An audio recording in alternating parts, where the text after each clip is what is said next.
अमित एक बहुत ही होनहार लड़का था जो हमेशा ही ईमानदारी के साथ अपनी पढ़ाई पर ध्यान देता और हमेशा अपने पिताजी के काम में मदद भी कर दिया करता था। ऐसे तो वह बस सिर्फ 12वीं कक्षा का छात्र था, लेकिन फिर भी उसमें गजब का आत्मविश्वास था कि वह अकेले ही अपने पिता का काम संभाल लेता था और साथ में पढ़ाई पर भी ध्यान देता था। अमित की मां का देहांत 2 साल पहले ही हो चुका था और उसकी एक छोटी बहन थी जो स्कूल जाती थी, लेकिन कभी कभी इसे भी स्कूल से छुट्टी लेनी पड़ती थी क्योंकि अमित के पिताजी सही समय पर उसके स्कूल की फीस जमा नहीं करवा पाते थे। छोटी बहन को पढ़ाई का शौक नहीं था, लेकिन फिर भी अपने भाई के कहने पर वह पढ़ाई करने लगती थी। एक दिन छोटी बहन के पड़ोस में रहने वाली उसकी सहेली ने उसे अपने बर्थडे में आने के लिए कहा था, साथ में उसे रेड कलर की ड्रेस पहनने को कहा क्योंकि उसकी बर्थडे पार्टी की थीम रेड कलर थी। अमित की बहन इतनी समझदार नहीं थी और वह बार बार अपने भाई से जिद करने लगी, भैया मुझे नई ड्रेस खरीद कर देना, कल मुझे अमृता के बर्थडे में जाना है जहां रेड कलर पहनना होगा। ऐसे में अगर मैं नहीं पहनूंगी तो लोग मेरी हंसी उड़ाएंगे और मुझसे कोई दोस्ती नहीं करेगा। अमित, अरे ड्रेस से क्या लेना देना है, तू बस उस पार्टी में जाकर मजे करके आना। बहन रोते हुए, नहीं भैया मुझे तो वही ड्रेस चाहिए, नहीं तो मैं बर्थडे पार्टी में नहीं जा पाऊंगी। अमित अपनी बहन से बहुत प्यार करता था और इसी वजह से उसने अपनी बहन के लिए नई ड्रेस ला कर दे दी जो लगभग 1500 रुपयों की थी और जिसके लिए उसने अपने दोस्त से उधार भी ले लिया था। ऐसे तो वह बहुत स्वाभिमानी था, लेकिन अपनी बहन के आगे वह कुछ भी नहीं कर पा रहा था। अमित के पिताजी, तू अपनी बहन को बिगाड़ते जा रहा है, दिन ब दिन उसकी ख्वाहिश बढ़ती ही जा रही है। देख बेटा, उसके अंदर भी तो यह समझदारी होनी चाहिए कि वह हमारी मजबूरी को समझ सके, हम इतने पैसे वाले नहीं हैं। ये सब बातें दूर से ही अमित की बहन सुन रही थी और उसे ये सुनकर अच्छा नहीं लगा कि उसके पिताजी ने उसे कुछ भी देने से मना किया और उसे समझदार होने की बात की है।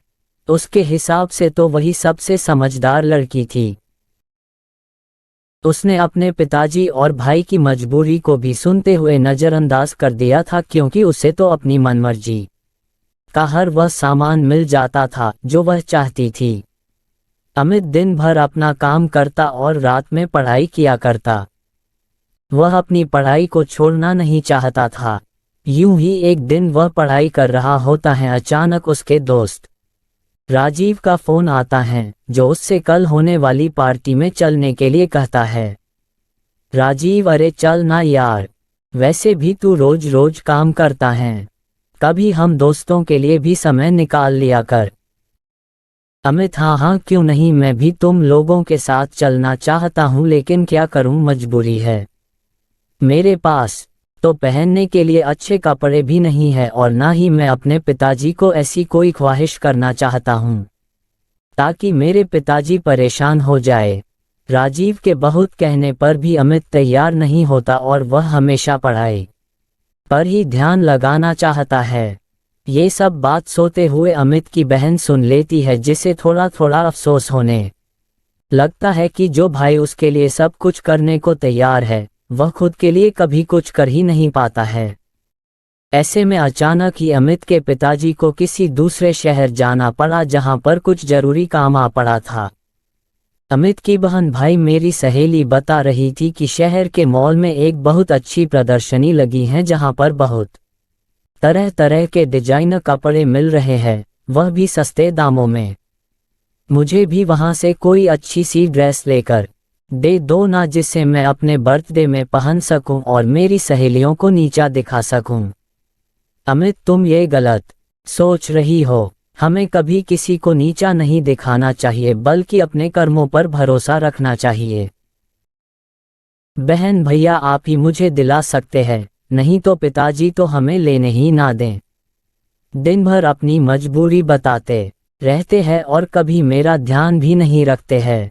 अमित उस समय चुप हो जाता है क्योंकि उसे अपने पिताजी की मजबूरी अच्छे से मालूम है, लेकिन छोटी बहन इन सब बातों से अनजान थी।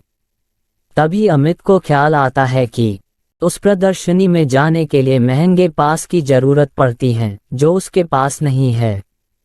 ऐसे में वह दौड़कर अपने गुल्लक को टटोलने लगता है और एक एक करके पैसे जोड़ने लगता है ताकि वह अपनी बहन के लिए उस प्रदर्शनी के पास उपलब्ध करवा सकें।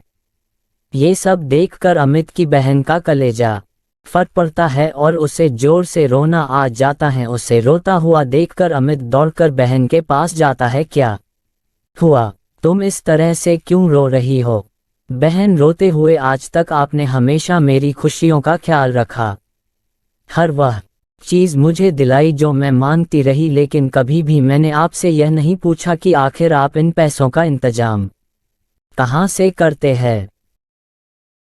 लेकिन आपको एक एक रुपए जोड़ते देखकर मुझे बहुत दुख हुआ कि आप मेरी खुशी के लिए इतना कुछ कर सकते हैं, लेकिन मैं हमेशा स्वार्थी बनी रही।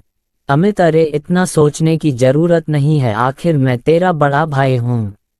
मैं नहीं करूँगा तो कौन करेगा?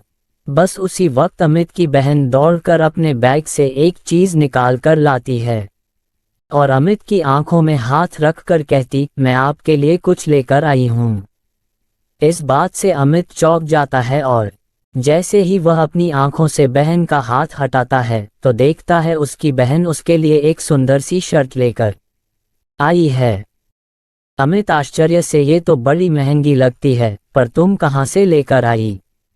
बहन, आपने जो मुझे थोड़े थोड़े करके मेरे खर्चे के लिए पैसे दिए थे ना, मैंने उसे ही जोड़ कर रखा था कि मैं उससे अपने लिए कोई अच्छी ड्रेस खरीद लूंगी, लेकिन जब मैंने आपके दोस्त की बात सुनी और आपने उसे पार्टी में जाने के लिए मना कर दिया, बस मैंने उसी समय ठान लिया था कि मैं आपको एक खूबसूरत सी शर्ट लेकर दूंगी।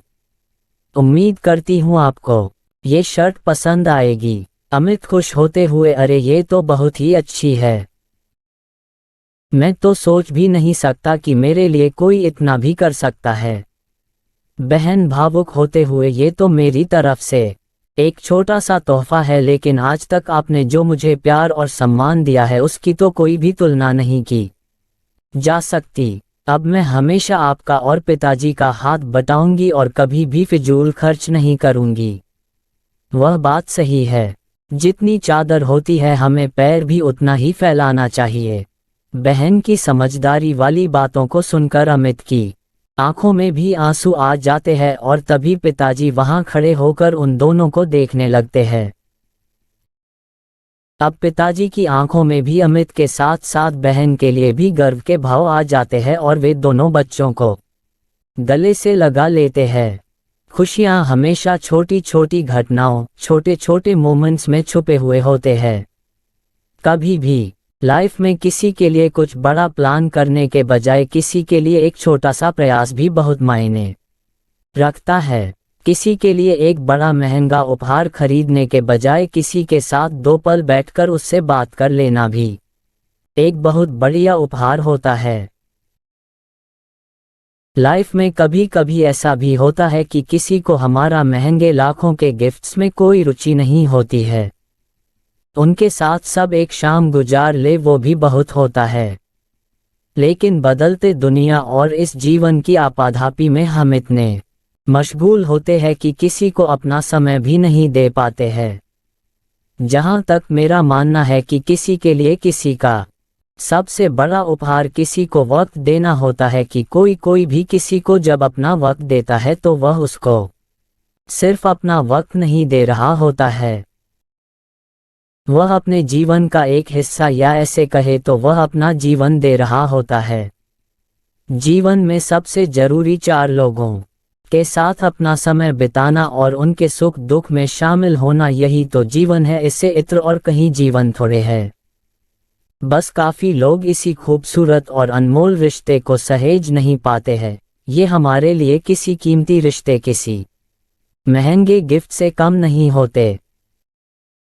दोस्तों, उम्मीद करता हूँ आपको हमारी कहानी पसंद आई होगी। अगर कहानी पसंद आई है तो वीडियो को लाइक करें। अगर चैनल पर नए हैं तो चैनल को सब्सक्राइब करें और नोटिफिकेशन बेल को ज़रूर दबाएं ताकि आने वाली अपडेट सबसे पहले आपको मिले।